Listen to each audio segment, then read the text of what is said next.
నమస్తే అండి, నా పేరు Uma. Welcome back to dream kitchen. ఈరోజు మన డ్రీమ్ కిచెన్లో restaurant style special paneer vegetable బిర్యానీని ఇంట్లోనే సింపుల్గా అదే టేస్ట్ వచ్చేలాగా ఎలా ప్రిపేర్ చేసుకోవాలో మీతో షేర్ చేసుకుంటాను.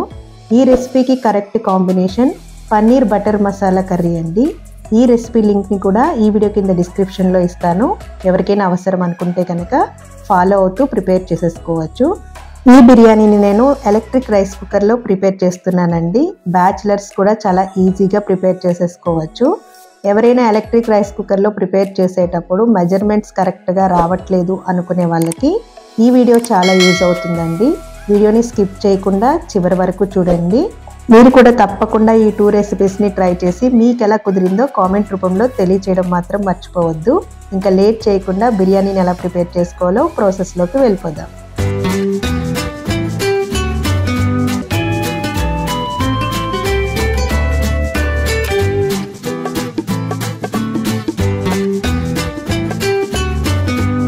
ముందుగా బాస్మతి బియ్యం తీసుకుని 2-3 సార్లు కడిగేసుకుని బియ్యం మునిగే వరకు వాటర్ వేసుకుని మూత పెట్టుకుని 1 గంట సేపు నానబెట్టుకోవాలి. తర్వాత ఒక బౌల్ తీసుకుని ముందుగా కట్ చేసి పెట్టుకున్న వెజిటేబుల్స్ని యాడ్ చేసుకోవాలి. క్యారెట్ ముక్కలు, బంగాళదుంప ముక్కలు, బఠానీ. ఈ బఠానీలను సపరేట్గా ఉడకబెట్టవలసిన అవసరం లేదండి. ఒక గిన్నెలో హాట్ వాటర్ వేసుకుని ఒక 2-3 మినిట్స్ ఉంచారంటే ఉడికిపోతాయి. తర్వాత మిల్ మేకర్ని కూడా ఒక 5 మినిట్స్ హాట్ వాటర్లో ఉంచి ఆ వాటర్ తీసేసుకుని చన్నీళ్ళు యాడ్ చేసుకుని వాటర్ అంతా పిండేసుకుని ఇలా మిల్ మేకర్ని కూడా యాడ్ చేసుకోవాలి. తర్వాత 1 టేబుల్ స్పూన్ కారం, 1/2 టేబుల్ స్పూన్ పసుపు, garam masala paste 1 tablespoon, garam masala powder 1 tablespoon, 1/2 cup పెరుగు, అరచెక్క నిమ్మకాయని రసం తీసుకుని యాడ్ చేసుకోవాలి. తర్వాత ముందుగా మనం ఫ్రై చేసి పెట్టుకున్న ఫ్రైడ్ ఆనియన్స్ కూడా వేసుకోవాలి. ఇవన్నీ బాగా మిక్స్ చేసుకోవాలి. ఈ ఫ్రైడ్ ఆనియన్స్ ఎలా ప్రిపేర్ చేసుకోవాలో ఆ వీడియో లింక్ని కూడా ఈ వీడియో కింద డిస్క్రిప్షన్లో ఇస్తాను, ఒకసారి చూడండి.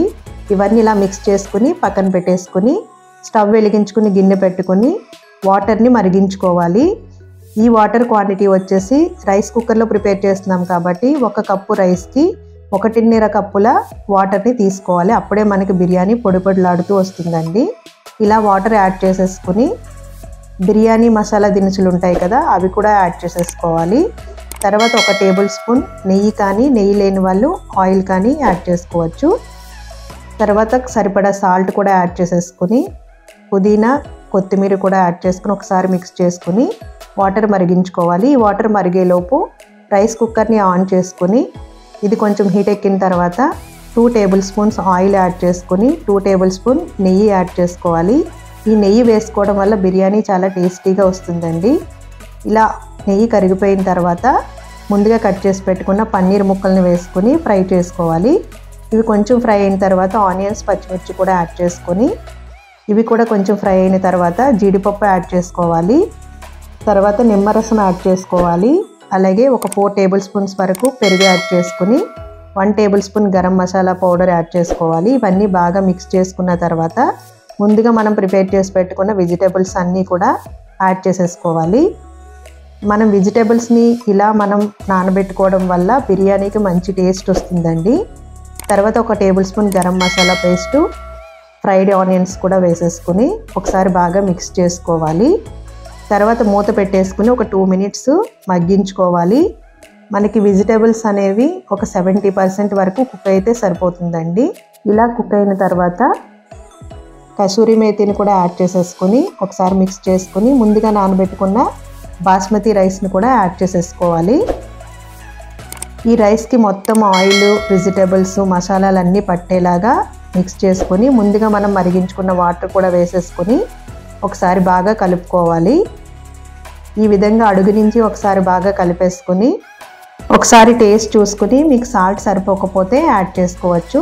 తర్వాత మూత పెట్టేసుకుని 2 మినిట్స్ ఉడికించుకోవాలి. తర్వాత మూత తీసుకుని వెల్లుల్లిపాయ రెబ్బలు ఇలా చితక్ కొట్టేసుకుని బిర్యానీలో పైనే యాడ్ చేసుకోవాలి. ఇలా యాడ్ చేయడం వల్ల ఆ ఫ్లేవర్ అంతా కూడా బిర్యానీకి పడుతుందండి. మీరు కూడా తప్పకుండా ట్రై చేయండి. తర్వాత మూత పెట్టేసుకోవాలి. బిర్యానీ రెడీ అయిపోయిన తర్వాత మనకి ఇలా కీ ఫామ్లోకి వచ్చేస్తుందండి. వెంటనే మూత తీయకుండా ఒక 5 మినిట్స్ వెయిట్ చేసి తర్వాత మూత తీస్తే మనకి పర్ఫెక్ట్ బిర్యానీ అనేది ప్రిపేర్ అవుతుంది. ఎప్పుడైనా సరే రైస్ కుక్కర్లో ప్రిపేర్ చేసేటప్పుడు మీకు కీప్ వామ్లోకి వచ్చిన వెంటనే మనం సర్వ్ చేసేయకూడదు. ఒక 5 మినిట్స్ ఆగి సర్వ్ చేస్తేనే పర్ఫెక్ట్గా కుక్ అవుతుంది. చూసారు కదా ఎంతో సింపుల్గా రెస్టారెంట్ స్టైల్లో పన్నీర్ స్పెషల్ వెజ్ బిర్యానీని ఎలా ప్రిపేర్ చేసుకోవాలో మీరు కూడా తప్పకుండా ట్రై చేయండి. మరెన్నో quick and tasty biryani recipes కోసం మన ఛానల్ని సబ్స్క్రైబ్ చేసుకోవడం మాత్రం మర్చిపోవద్దు. Thank you for watching.